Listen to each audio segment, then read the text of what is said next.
Hello friends, आज की video में हम कवर करेंगे उन गुड्स एंड सर्विसेज को जिन पर आरसीएम के अंडर हमें टैक्स पे करना होता है। बहुत इंपॉर्टेंट वीडियो है, पूरी अपडेटेड लिस्ट है, आप इसको लास्ट तक देखिएगा। चलिए स्टार्ट करते हैं वीडियो को। उससे पहले चैनल को सब्सक्राइब कर लीजिए ताकि सभी इंपॉर्टेंट अपडेट्स आपको मिलते रहें।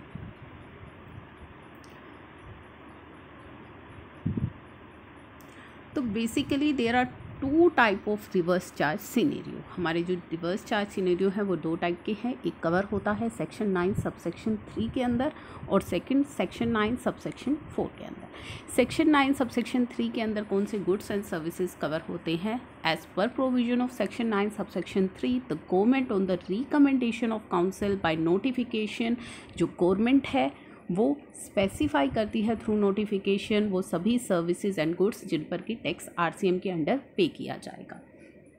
Now, Section 9, Subsection 4 provides the tax in respect of supply of taxable goods or services or both by supplier who is not registered to a registered person shall be paid by such person on RCM basis as the recipient। तो Section 9, Subsection 4 में अगर कोई भी taxable supply, ध्यान दीजिएगा, जो भी taxable supply कोई अनरजिस्टर्ड पर्सन किसी रजिस्टर्ड पर्सन को कर रहा है तो ऐसे केस में जो रिसिपिएंट होगा वो टैक्स पे करेगा अंडर आरसीएम। तो क्लियर है, सेक्शन 9 सबसेक्शन 4 में अगर आप किसी भी अनरजिस्टर्ड डीलर से कोई टैक्सेबल सप्लाई ले रहे हैं तो आप आरसीएम के अंडर टैक्स पे करेंगे। अब पहले एक बार बात कर लेते हैं सेक्शन 9 सबसेक्शन 4 की, उसके बाद हम चलेंगे सेक्शन 9 सबसेक्शन 3 पर, क्योंकि वो थोड़ा सा जो है डिटेल में है। सेक्शन 9 सबसेक्शन 4 अनरजिस्टर्ड के केस में ये जो सप्लाई है, ये कैटेगरीज है, इनको ऐड किया गया था। पहले एक नोटिफिकेशन आई थी जो कि 1 अप्रैल 2019 से इफेक्टिव हुई थी। उसके अंदर कहा गया था supply of goods and service और both which remain short from minimum requirement of 80% required to be purchase by promoter for construction of project in a financial year. तो यहाँ पे एक फाइनेंशियल ईयर में अगर प्रोमोटर कोई कंस्ट्रक्शन करता है तो मिनिमम 80% जो गुड्स एंड सर्विसेज हैं वो उसे रजिस्टर्ड डीलर से लेने होते हैं। अगर कोई भी शॉर्टफॉल होता है तो उस शॉर्टफॉल पर जो है प्रोमोटर आरसीएम के अंडर टैक्स पे करेगा। तो ये कवर किया गया था सेक्शन 9 सबसेक्शन 4 के अंदर।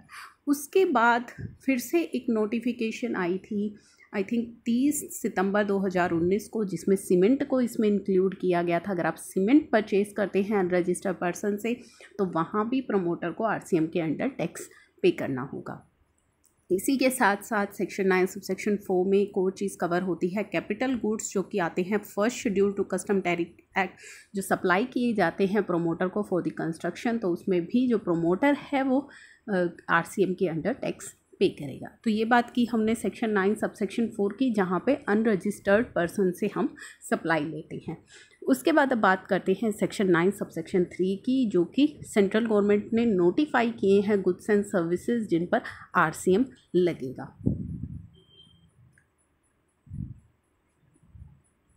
Now any service supplied by person who is located in non-taxable territory to any person other than non-taxable online recipient। तो यहाँ पे सप्लाई जो बताई गई है कि अगर कोई भी सप्लाई की जाती है किसी व्यक्ति के द्वारा जो नॉन टैक्सेबल टेरिटरी में है, यानी कि अगर आउटसाइड इंडिया में है, तो किसी भी पर्सन को online recipient, any person located in non taxable territory जो है हमारा सर्विस प्रोवाइडर है, और रिसिपिएंट कौन है? Any person located in taxable territory जो कि इंडिया में रहता है और वो ऑनलाइन जो है सर्विस रिसीव कर रहा है। तो ऐसे केस में आरसीएम के अंडर टैक्स पे करना होगा। नेक्स्ट बहुत ही इंपॉर्टेंट जो हमारी सर्विस है वो है जीटीए की सर्विस। जीटीए की सर्विस जो है प्रोवाइड करता है, सप्लायर हमारा कौन रहेगा? जीटीए रहेगा। इस केस में जीटीए सर्विस सप्लाई कर रहा है और वो who has not paid integrated tax at the rate of 12%, और वो 12% टैक्स के अंडर जो है बिल बनाकर नहीं दे रहा है, यानी कि वो 12% टैक्स चार्ज नहीं कर रहा है। 12% का क्या है वो मैं भी आपको बताऊंगी। और जो हमारा सर्विस प्रोवाइडर है वो है जीटीए, और हमारा सर्विस रिसिपिएंट कौन होगा? अगर कोई फैक्ट्री है, कोई सोसाइटी है, कोई कोऑपरेटिव सोसाइटी है, रजिस्टर्ड पर्सन है, बॉडी कॉरपोरेट है, पार्टनरशिप फर्म है, कैजुअल टैक्सेबल पर्सन है जो कि टैक्सेबल टेरिटरी के अंदर है, इंडिया के अंदर है, अगर ये सभी रिसिपिएंट है तो आरसीएम के अंडर टैक्स पे करेंगे। तो यहाँ पे आपने एक चीज़ नोट की होगी, रजिस्टर्ड पर्सन यहाँ पे लिखा हुआ है। तो अगर हमारा जीटीए किसी अनरजिस्टर्ड पर्सन को या किसी इंडिविजुअल को सप्लाई दे रहा है तो ऐसे केस में जो है टैक्स नहीं लगेगा। अब 12% की अगर हम बात करें तो 12% का रेट जो है लाया गया था जीटीए की रिक्वेस्ट पे कि जीटीए जो काफ़ी सारे जीटीएस हैं उनका काफ़ी आईटीसी जो है इकट्ठा हो जाता है, तो उन्होंने गवर्नमेंट से रिक्वेस्ट की थी कि हमें फॉरवर्ड चार्ज के अंदर जो है टैक्स पे करने दिया जाए, क्योंकि हमारे पास काफ़ी ज़्यादा आईटीसी हो जाता है। तो उनके लिए ये 12% का जो रेट है लाया गया था कि ठीक है, अगर आप फॉरवर्ड चार्ज के अंदर टैक्स पे करना चाहते हैं तो आप 12% का जो है टैक्स लगाएंगे और उस पर आप फुल आईटीसी अपना क्लेम कर सकते हैं। तो जो जीटीए इस फॉरवर्ड चार्ज के अंदर टैक्स नहीं पे कर रहे हैं उनको आरसीएम के अंडर रखा गया है। जिसे एक छोटे से जो है आप समझेंगे इस टेबल के साथ, recipient is specified person. GTA के अंदर टैक्स कौन करेगा? स्पेसिफाइड पर्सन टैक्स पे करेंगे। स्पेसिफाइड पर्सन कौन है? Factory, society, registered person, body corporate, ये सभी जो है यहाँ पे स्पेसिफाइड पर्सन है, जो भी मैंने आपके साथ डिस्कस किए। Partnership form, casual taxable person. अगर अदर देन स्पेसिफाइड पर्सन है, यानी कि कोई अनरजिस्टर्ड पर्सन या इंडिविजुअल अगर ले रहा है सर्विस जीटीए से, तो ऐसे केस में जो है टैक्स एग्जम्प्ट है, जीएसटी एग्जम्प्ट है। कोई भी इंडिविजुअल, क्योंकि मान लीजिए मैं अनरजिस्टर्ड पर्सन हूँ या मान लीजिए मैं कोई इंडिविजुअल्स हूँ, मैं अपना सामान मंगवाने के लिए किसी जीटीए की सप्लाई लेती हूँ, तो वो मुझे बिल्टी इशू नहीं करेगा। अगर वो मुझे बिल्टी इशू नहीं करेगा तो ऐसे केस में जीएसटी एप्लीकेबल नहीं होता। अगर रिसिपिएंट है हमारा स्पेसिफाइड पर्सन और जीएसटी पे किया जा रहा है 12% से फॉरवर्ड चार्ज के अंदर, तो ऐसे केस में भी जो है आरसीएम एप्लीकेबल नहीं होगा, जीटीए टैक्स पे करेगा और वो फुल आईटीसी ले सकता है। अगर जो है टैक्स पे किया जा रहा है 5%, तो वो आरसीएम के अंडर कवर होगा, और ऐसे केस में जो हमारे स्पेसिफाइड पर्सन हैं वो आरसीएम के अंडर टैक्स पे करेंगे। तो ये तो हमारी बात हुई जीटीए की। अब हम बात करते हैं रेंटिंग ऑफ मोटर व्हीकल की। Renting of motor vehicle service provided by any person other than body corporate to body corporate. एक नोटिफिकेशन आई थी अक्टूबर 2019 में, जिसमें कहा गया था कि अगर आप रेंटिंग ऑफ मोटर व्हीकल की सर्विस प्रोवाइड करते हैं, प्रोवाइड की जाती है bye any person other than body corporate, यानी कि जो सर्विस प्रोवाइडर है हमारा वो बॉडी कॉरपोरेट नहीं होना चाहिए, और जो हमारा सर्विस रिसिपिएंट है वो बॉडी कॉरपोरेट होना चाहिए। अदर देन बॉडी कॉरपोरेट जब सर्विस प्रोवाइड करता है किसी बॉडी कॉरपोरेट को, किस चीज़ की service? Renting of motor vehicle की, तो उसको कवर किया गया था आरसीएम के अंडर।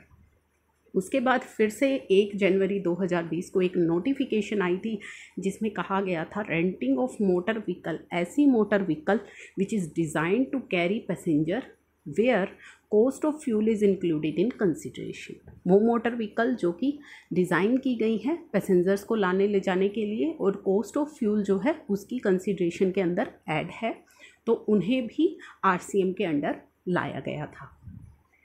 रेट ऑफ जीएसटी रहेगा 5%, और यहाँ पे जो रिसिपिएंट है वो बॉडी कॉरपोरेट रहेगा, और रिसिपिएंट इसका आईटीसी कब क्लेम कर सकता है? अगर वो सेम लाइन ऑफ बिजनेस में हो तो वो उसका आईटीसी क्लेम कर सकता है, अदरवाइज वो आईटीसी क्लेम नहीं कर सकता।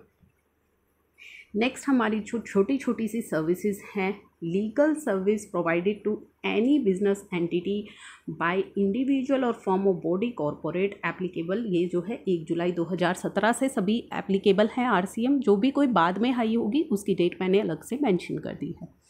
तो लीगल सर्विसेज किसी भी बिजनेस एंटिटी को प्रोवाइड की जाती है किसी भी इंडिविजुअल के द्वारा या फिर फॉर्म ऑफ बॉडी कॉरपोरेट के द्वारा, तो वहाँ पे जो है आरसीएम एप्लीकेबल होगा।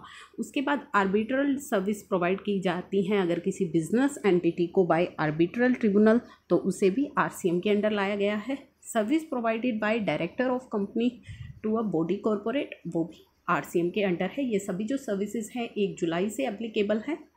Service provided by central government, state government, union government और local authority, renting of immovable property by government और local authority, RCM applicable from 25/1/2018। कोई भी सर्विस अगर प्रोवाइड की जाती है सेंट्रल गवर्नमेंट के द्वारा, स्टेट गवर्नमेंट के द्वारा, यूनियन गवर्नमेंट के द्वारा या लोकल अथॉरिटी के द्वारा, तो वहाँ पे आरसीएम एप्लीकेबल है। बेसिकली सभी जो गवर्नमेंट सर्विसेज जो भी गवर्नमेंट प्रोवाइड करती है वहाँ पे एप्लीकेबल है आरसीएम 1 जुलाई 2017 से। लेकिन 25 जनवरी 2018 को अगर renting of immovable service provide की जाती है गवर्नमेंट और लोकल अथॉरिटीज़ के द्वारा, तो उस पर भी आरसीएम एप्लीकेबल होगा। कब से ये एप्लीकेबल हो रहा है? 25 जनवरी 2018 से। उसके बाद insurance service provided to any person carrying on insurance business by insurance agent. तो कोई भी जो है इंश्योरेंस बिजनेस कर रहा है और उसे इंश्योरेंस एजेंट जो सर्विस प्रोवाइड करता है उस सर्विस पर भी आरसीएम एप्लीकेबल होता है। तो इंश्योरेंस बिजनेस ही वहाँ पे आरसीएम के अंडर टैक्स पे करेगा। रिकवरी एजेंट सर्विस अगर बैंक को या प्रोवाइड की जाती है बाय रिकवरी एजेंट, तो वहाँ पे बैंक आरसीएम के अंडर टैक्स पे करेगा।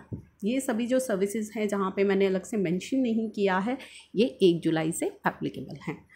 Copyright service provided to music company और प्रोड्यूसर बाय म्यूज़िक कंपोज़र। अगर कोई कॉपीराइट सर्विस, कोई म्यूज़िक बनाता है और वो म्यूज़िक कंपनी को या किसी प्रोड्यूसर को उसके कॉपीराइट्स बेचता है, तो ऐसे केस में जो है आरसीएम के अंडर टैक्स पे किया जाएगा म्यूज़िक कंपनी के द्वारा और प्रोड्यूसर के द्वारा। 1 अक्टूबर 2019 से ऑथर जो है इज़ गिवन ऑप्शन टू पे टैक्स अंडर फॉरवर्ड चार्ज। जो पहले तो इसमें ऑथर भी आरसीएम के अंडर ही था, लेकिन 1 अक्टूबर 2019 से ऑथर को ऑप्शन दिया गया, अगर वो चाहे तो फॉरवर्ड टैक्स में भी जो है फॉरवर्ड टैक्स पे कर सकता है अंडर फॉरवर्ड चार्ज और आईटीसी क्लेम कर सकता है। Now sponsorship service provided to body corporate और पार्टनरशिप फर्म। अगर स्पॉन्सरशिप सर्विस प्रोवाइड की जाती है किसी भी बॉडी कॉरपोरेट को या पार्टनरशिप फर्म को, तो ऐसे केस में जो बॉडी कॉरपोरेट है या पार्टनरशिप फर्म है वो आरसीएम के अंडर टैक्स पे करेगी। Services by overseas committee, members of overseas committees. RBI ने जो ओवरसीज़ कमेटी बनाई हुई है उनके मेंबर्स जो आरबीआई को सर्विस देते हैं वो भी आरसीएम के अंडर कवर है। और ये कब एप्लीकेबल हुई थी? 13 अक्टूबर 2017 को।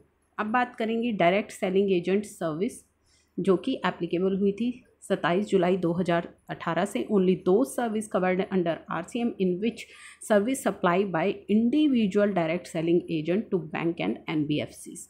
अगर आप इंडिविजुअल डायरेक्ट सेलिंग एजेंट है लेकिन आप इंडिविजुअल हैं तो ही आरसीएम एप्लीकेबल होगा। अगर आप अदर देन इंडिविजुअल हैं तो ऐसे केस में आरसीएम एप्लीकेबल नहीं होगा। नेक्स्ट आ जाती है बिजनेस फैसिलिटेटर सर्विस। अगर प्रोवाइड की जाती है a banking company located in taxable territory receive करती है बिजनेस फैसिलिटेटर सर्विस, तो बैंकिंग कंपनी आरसीएम के अंडर टैक्स पे करेगी। Business correspondence service provided by agent of business कोरस्पोंडेंट।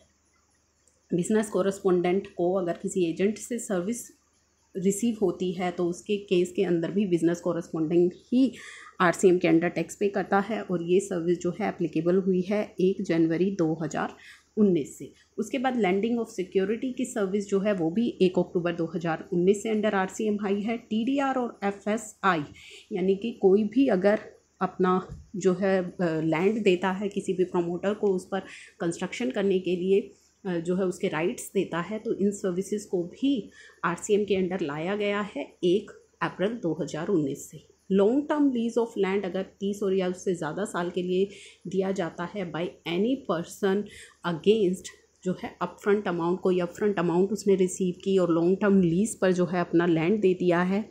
Upfront amount can be any form, premium, सलामी, cost, price. किसी भी promoter को अगर दिया जाता है लीज पर तो उसमें भी आरसीएम एप्लीकेबल होगा।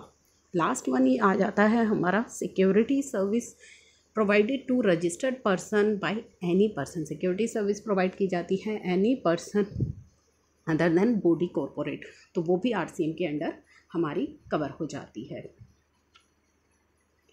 अब हम बात करेंगे गुड्स की।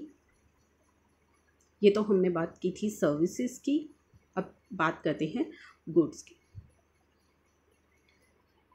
तो सप्लाई ऑफ गुड्स जो कवर होती है रिवर्स चार्ज के अंदर, कैश्यू नट्स, नॉट शेल्ड और पीच अगर सप्लायर है एग्रीकल्चर और रिसिपिएंट है हमारा एनी रजिस्टर्ड पर्सन, तो वो कवर हो जाएंगी आरसीएम के अंदर। जो सप्लाई ऑफ गुड्स हैं हमारी, उन पर आरसीएम के अंडर टैक्स पे किया जाएगा। बीड़ी, रैपर एंड लीव्स, अगर कोई एग्रीकल्चरिस्ट जो है हमारा सप्लायर है और रिसीव कर रहा है गुड्स, कोई भी रजिस्टर्ड पर्सन, तो वो आरसीएम के अंडर टैक्स पे करेगा। टोबैको लीव्स, अगर एग्रीकल्चरिस्ट जो है सेम सप्लायर है और रजिस्टर्ड पर्सन रिसीव कर रहा है। उसी प्रकार से silk yarn, any person who manufactures silk yarn from raw silk और silk worm cocoons for supply of silk yarn, तो मैन्युफैक्चरर होगा जो सिल्क यार्न का, वो यहाँ पे सप्लायर है। कोई भी रजिस्टर्ड व्यक्ति अगर वो खरीदता है तो वो आरसीएम के अंडर टैक्स पे करेगा। नेक्स्ट हमारी आ जाती है रॉ कॉटन, अगर कोई भी एग्रीकल्चरिस्ट जो है दे रहा है रजिस्टर्ड पर्सन को सप्लाई ऑफ लॉटरी, अगर सप्लायर है स्टेट गवर्नमेंट, यूनियन गवर्नमेंट और यूनियन टेरिटरी और लोकल अथॉरिटी, तो लॉटरी डिस्ट्रीब्यूटर और सेलिंग एजेंट अगर खरीदते हैं तो वो यहाँ पे आरसीएम के अंडर टैक्स पे करेंगे। Used vehicle, seized and confiscated goods, old and used goods, waste and scrap, अगर बेचे जाते हैं थ्रू सेंट्रल गवर्नमेंट के, स्टेट गवर्नमेंट के, यूनियन टेरिटरी के और लोकल अथॉरिटी के और परचेज़ किए जाते हैं किसी भी रजिस्टर्ड व्यक्ति के द्वारा, तो वो आरसीएम के अंडर टैक्स पे करेगा। इसी के साथ साथ इसकी एक दो इम्पॉर्टेंट चीज़ें मैं यहाँ पे आपको बता रही हूँ कि कंप्लेंट्स क्या करने होते हैं। सेक्शन 31 कहता है every tax invoice has to mention whether the tax in respect of supply is payable under reverse charge, तो हर टैक्स इनवॉइस पर जो है ये चीज़ मेंशन करनी होती है कि आप रिवर्स चार्ज के अंदर टैक्स पे कर रहे हैं। साथ ही साथ अगर आपकी जो थ्रेशोल्ड लिमिट है वो 20 लाख से कम है, फिर भी अगर आप आरसीएम के अंडर टैक्स पे कर रहे हैं तो आपको जीएसटी में रजिस्ट्रेशन लेना मैंडेटरी हो जाता है। Maintenance of account, every registered person required to keep maintain records of all the supply जो कि वो आरसीएम के अंडर ले रहा है। Any amount payable under RCM shall be paid by debiting electronic cash ledger, तो आप आरसीएम की जो भी के अंदर जो टैक्स है उसकी पेमेंट आप सिर्फ और सिर्फ इलेक्ट्रॉनिक कैश लेजर से ही कर सकते हैं, आप वहाँ पे आईटीसी का बेनिफिट नहीं ले सकते। Invoice level information in respect of all supplies attracting reverse charge rate wise to be furnished in table 4 of GSTR 1, तो GSTR 1 की टेबल 4 में आपको इनवॉइस वाइज जो है इसकी डिटेल्स देनी होती हैं जो आपने आरसीएम के अंडर सप्लाई रिसीव की है। Advance paid for reverse charge supply is also liable to GST, अगर आपने आरसीएम सप्लाई के लिए कोई एडवांस दिया है तो उस पर भी जीएसटी एप्लीकेबल रहेगा। तो ये थी कुछ इंपॉर्टेंट इन्फॉर्मेशन जो मैंने आपके साथ शेयर की है इस वीडियो में। आई होप ये आपके लिए है useful. Thank you for watching.